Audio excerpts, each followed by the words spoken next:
कॅन्टीनच्या कर्मचाऱ्याला अशी मारहाण करणं हे अयोग्य नाही.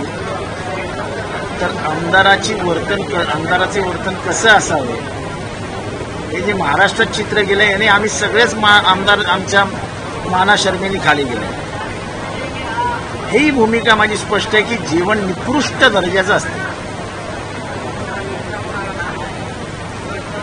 तिथल्या कर्मचाऱ्यांचे वागणेही फार काही आमदारांना सन्मान करणारा व्यवस्थित आहे. तिथल्या राहणाऱ्यांचा ते सन्मान करतात, त्यांच्याशी व्यवस्थित बोलतात असंही नाही. पण तरी त्यांच्यावरती आमदारांनी हात उचलणं हे काही योग्य नाही. आमदारांनी असं वागू नये असं मला वाटतं. आणि मारहाण करणं हे तर म्हणजे कायद्या कुठल्याच कक्षेत बसत. आणि ते जे आमदार आहेत ते परमपूज्य, प्रार्थनीय, स्मरणीय आहे.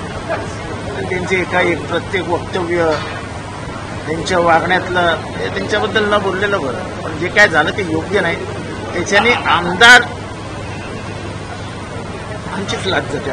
परंतु सर, आकाशवाणी आमदारच्या निवासाच्या कॅन्टीनमध्ये अशा पद्धतीने म्हणजे निकृष्ट दर्जाचं जेवण देण्याची ही पहिलीच वेळ नाही. याच्या वेळेस अनेक वेळा झाली. मी अनेक वेळा ही तक्रार करून बसलो आहे की तिथलं जेवण तरी चांगलं ठेवावं.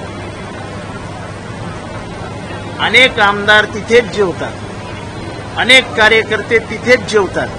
कमीत कमी त्यांना तर चांगलं जेवण द्या. आणि ही सरकारची जबाबदारी आहे.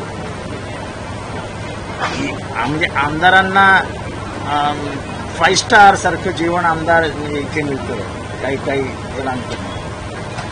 तिथे 5 स्टार देऊ नका. पण एखादी चांगली मराठी खानावळ जशी चांगलं परळमध्ये जेवण देते त्या पद्धतीचं तर जेवण द्या. एवढी अपेक्षा करणं काय चुकीचं आहे का आमदारांनी?